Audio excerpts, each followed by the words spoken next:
ओम श्री परमात्मने नमः। सभी मित्रों को जय श्री राम। सबसे पहले तो SGMA astro and gem science YouTube channel में आप सभी का हार्दिक अभिनंदन है। हमारे से जुड़े हुए अनेक मित्रों की जिज्ञासा रही है कि खंडित मूर्ति की पूजा करें या नहीं करें, ऐसा करना शुभ रहेगा या नहीं रहेगा। इस विषय में शास्त्रोक्त जानकारी क्या है, आज हम आपको बताएंगे। खंडित प्रतिमा या विग्रह या चित्र का पूजन करना निषेध है तथा शास्त्रों में इनका क्या वर्णन है, खंडित प्रतिमा और चित्रों को विसर्जन कैसे करें तथा शालिग्राम शिला व शिवलिंग का क्षरण या खंडित होना पूजा के योग्य है या नहीं है। इस प्रकार के समस्त प्रश्नों का उत्तर आज की चर्चा में हम आपसे करने वाले हैं। शास्त्रोक्त और प्रामाणिक जानकारी आपको उपलब्ध करवाएंगे। तो मित्रों, खंडित प्रतिमा का पूजन निषेध है। इसका प्रमाण धर्म सिंधु के पृष्ठ संख्या 524 पर पंचरात्र के अनुसार इस प्रकार से है। खंडिता स्फुटिता दग्धा यस्मात् अर्चा भयावहा तस्मात् समुद्धरेत् ताम तो पूर्वोक्त विधिता पर है। इस प्रकार विष्णु धर्मोक्त में भी ऐसा प्रमाण बताया गया है कि अर्चात भंगात उपवास कार्य नैराग्यो विप्लवे श्रेयात सुरार्चा विप्लवे तथा।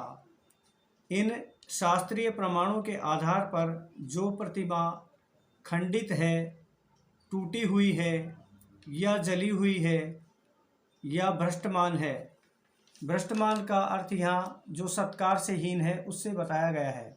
यागहीन जो पूजा से हीन है, पशु गर्दभ आदि से स्पर्श हो गई है, दुष्ट भूमि में गिरी हुई हो, अन्य के मंत्रों से पूजित हो, अर्थात हम वैदिक सनातन के मानने वाले हैं, इसलिए वैदिक सनातन मंत्रों से पूजित होनी चाहिए।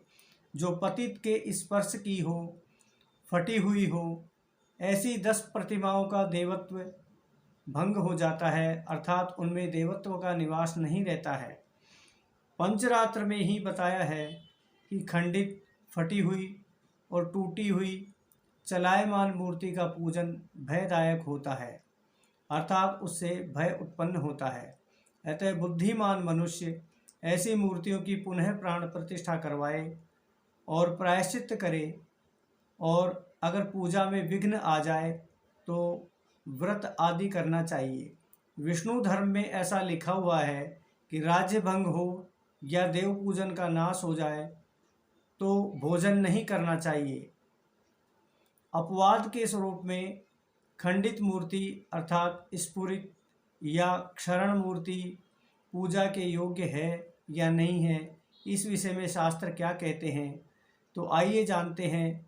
खंडिता स्फुटिता वा अपि शालिग्राम शुभा, यानी ऐसा पद्म पुराण का मत है, जिसको कर्मठ गुरु नामक ग्रंथ के पृष्ठ संख्या 28 पर अंकित किया गया है कि शालिग्राम शिला खंडित हो या क्षरित हो तो भी वह पूजा के योग्य बताई गई है। अब इसी प्रकार खंडित प्रतिमा शिव मूर्ति को छोड़कर जो शिवलिंग है उसका क्षरण या स्फुरण हो तो वह पूजा के योग्य माना गया है। आइए मित्रों, अब जानते हैं कि खंडित प्रतिमाओं का पूजन क्यों नहीं करना चाहिए। तो इसके विषय में क्या कहते हैं हमारे धर्म ग्रंथ। विधिहीनम भवे दुष्टम कृतम अश्रद्धयापि च तदरण्यत्य सुरास्तस्य मूढ़त्वात् कृतात्मनः श्रद्धा विधि समायुक्तम कर्मत्यक्रियते नरः शुचिभिश्चैकचित्तेस्तु तदन्याय कल्पते यो मोहाद अथवा आलस्याद कृत्वा देवार्चनम भुक्ते स याति नरके शूकरे स्वेह जायते। ऐसा प्रमाण कर्मठ गुरु ग्रंथ के पृष्ठ संख्या 28 पर ही उपलब्ध है। इनका भावार्थ है कि विधिहीन और श्रद्धाहीन कर्म शुभ फल नहीं देता है। खंडित प्रतिमा या फटे हुए चित्र पर बार बार पूजन करने वाले का ध्यान जाता है, जिससे एकाग्रता भंग हो जाती है, और इसी प्रकार आलस्य या प्रमाद से किया गया पूजा कार्य अशुभ माना जाता है, जो सूकर नामक नरक के गमन का पंथ बन जाता है। और इसी प्रकार अंगहीन मूर्ति शक्तिहीन होती है, क्योंकि अंगहीन प्राणी में शक्ति नहीं होती है, वैसे ही मूर्ति में भी शक्ति नहीं होती है। इसलिए खंडित और फटे हुए चित्र ये भी शक्तिहीन हो जाते हैं। विधिवत प्राण प्रतिष्ठा और पूजा की गई मूर्तियां ही शुभ फल देती हैं।